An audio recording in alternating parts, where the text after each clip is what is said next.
Okay, so part 3 here of the auditor's report. Basically, what are the circumstances now where we have to actually modify the opinion? Up till now, we've only talked about not having to modify the opinion, maybe having to add another paragraph, but not having to modify the opinion. So when do we actually modify the opinion? Okay, and so a qualified opinion is basically having a qualification on it, right? Everything looks good except for, and then fill in the blank, right? And so it could be like an account, for example, or it could be a whole subsidiary.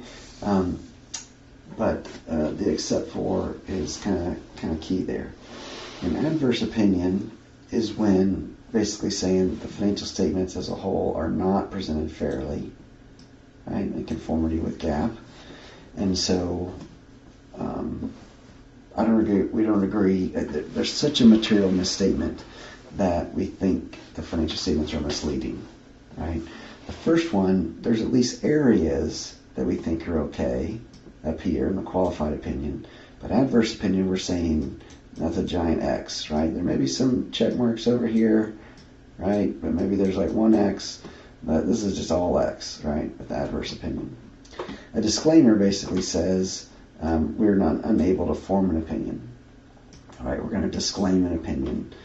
And that could be for different reasons, which we'll talk about, but those are the 3 types of reports where we're going to actually modify the opinion away from the financial statements fairly represent in all material respects, right, the financial performance and condition of the firm.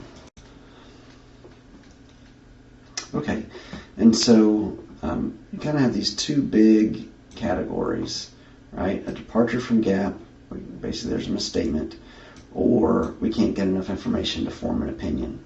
Okay, and so you can think about these as kind of the pervasiveness. There's kind of a continuum here, right? And as the departure from GAAP, if it's not material, and therefore it can't be pervasive in the financial statements, we don't have to make a modification, right? Because again, it's all about materiality in all material respects. Is this fairly represent what's going on? So we could have a departure from GAAP, but it's immaterial, and so that's unmodified. If it becomes material but not pervasive throughout the financial statements, then that's the qualified, that's the except for, right? So everything looks good except for this one area where we disagree, right? So maybe it's something related to like a software firm and kind of the R&D cost, right, to what can be capitalized, what can be expensed, and we just disagree. And maybe doesn't impact too much of the financial statements, and so therefore we're kind of hanging out in this material, but not pervasive. But if it becomes material and pervasive to the point that we think the financial statements are misleading, material and misleading as a whole, then the severity of that pushes that to be an adverse opinion. Okay, so again, there's a continuum here. As it gets worse, we go from unmodified to qualified and ultimately to adverse where we think it's misleading. Okay, there's a similar continuum for this other category, which is we can't get enough audit evidence, right? And again, if it's not material, then we're still hanging out in unmodified. But if it becomes material but not pervasive, so for example, there's a small subsidiary and they don't have a lot of operations, but there's an account there that's material, and we think we weren't able to collect enough evidence on it to form an opinion, then we would say we would qualify our opinion, and we'd say everything looks good except for this account, because we couldn't get access to the evidence in the subsidiary. If it gets to the point where it's a large portion of the financial statements that we can't get comfort around, right, we can't collect sufficient evidence, then we're going to disclaim and say we can't, the amount of evidence we've collected is so small relative to what we really need to be able to get an opinion about the financial statements that we just can't form an opinion. right? So qualified can be in both of these categories, but it, again, is kind of hanging out in this middle piece.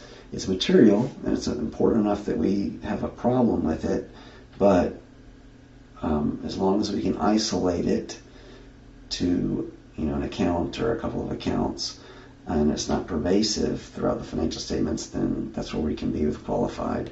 But for departure, we can make our way to adverse, and with scope limitation, not being able to get enough evidence, that ultimately can result in a disclaimer on the far end of the spectrum. Okay, and so another example of scope limitation could be, for example, if records were destroyed, right? Or possibly you obtained the client after year end and you couldn't observe inventory, physical inventory count, right? Those are some other examples of scope limitation beyond just the client's not giving us access to it. Okay, but this is a nice little summary summary slide, and the next several slides are basically just filling in the details, but largely what I said related to these modified opinions. So I'm going to skip ahead a little bit here. Okay, so I jumped ahead a good bit. Feel free to go back and read some of those slides if you didn't on your own. But I wanted to show you, so we're talking about all these different opinions, right?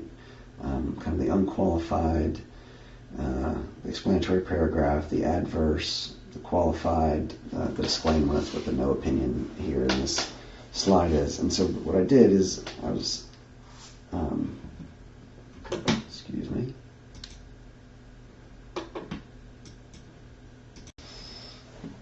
Okay, so what I did was essentially look at the data, and I looked at data I had from 2010 to 2017 to see how often are these happening, right? And so if you notice here, the number on the y-axis is the number of firms and firm opinions, really, firm year opinions. And as you can see, the vast majority of opinions are unqualified, right? And even beyond that, most of what's remaining, the vast majority of what's remaining, is only having explanatory paragraphs, so still keeping that opinion that everything fairly represents in all material respects the financial performance and condition of the firm. And so between those two pieces, purely unqualified, not even an explanatory paragraph, or unqualified plus an explanatory paragraph, that's the vast majority, right? The number of qualified and adverse opinions and disclaimers are really, really low, right? Really low. Not to say you still don't need to know them, because they still can happen. Clearly they're still happening here. And for these firms, they're very important, right? Because this is a pretty big signal to the market that there's a big problem with financial statements, right? Because it's happening so rarely. So, if the auditors and the managers can't work something out to resolve the financial statements and the opinion, then that's a sign that there's a problem, okay? But it happens very, very infrequently. Just a quick note here, it is possible to express an unqualified opinion on one of the financial statements, let's say the income statement, but not on the balance sheet, right? For example, you can have a qualified or adverse opinion on one of the other statements. So there's an example there where you can't look at inventory, and so they may issue a disclaimer saying they don't know if income is reasonably stated because of cost of goods sold. But they were there for the ending inventory physical count, and so they can give an unqualified opinion on the balance sheet. This is rare. But it could conceivably happen. It's partly rare because there's often some other audit procedure you can do to try and deal with that. I think we talked about before how You might do a physical count during the year, and then test the perpetual inventory records, and you possibly could get back to a beginning inventory, right? But anyway, this is a possible outcome. Okay, and just the last learning objective here is auditor's responsibilities for comparative financial statements, and there's a last little piece here about reports to the SEC. So, financial statements are, especially for talking about publicly traded firms, are comparative. There's usually 3 years that are presented, the current year plus the last 2 years. You could conceivably have different opinions on different years. Let's say, for example, it's the first year you're auditing this client. You could have an opinion on the current year financial statements, but basically point the user to the opinion of the predecessor auditor, the previous auditor, for the other 2 years that are presented on the comparative financial statements, right? That is a possibility. And so often what will happen is this referral, but you could conceivably have the predecessor auditor reissue their report with the original date of when they signed their report, just to go alongside the opinion of the current auditor. Either one of those is possible. And then lastly here, there's a lot of forms that are filed with the SEC. I don't know if you've had much exposure to EDGAR. It's the SEC's system for collecting filings from firms. And it's available for you to search, for users to search, auditors to search. And so it contains all the regulatory filings since about 1995. It goes back to 93, but only a limited number of firms were doing it in 93 and 94. But anyway, so there's registration statements. There's the 10K, which is the annual report. That's where the auditor's opinion is going to be. There's quarterly reports from 10Qs. There's not an auditor opinion in there because those are unaudited. And then there are 8Ks, and the 8Ks can cover a lot of things. They can cover bankruptcies. They can cover if there is an auditor change. They can cover restatements.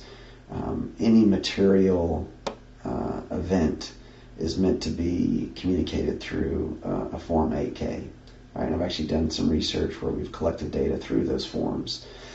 And so auditors need to understand these different forms, and there's others. There's proxy statements as well. But these are often, these are the ones that include audited financial statements, and so the auditors are usually going to be looking through these and making sure that they agree at least with, even though you're not going to audit the 10Q, you're going to make sure there aren't blatant problems with it either that are easy to spot. So anyway, that concludes this lecture. I know this is a long topic. There's a lot here, a lot of modifications, but hopefully it'll help you kind of understand the different reports that are out there and the situations that give rise to each.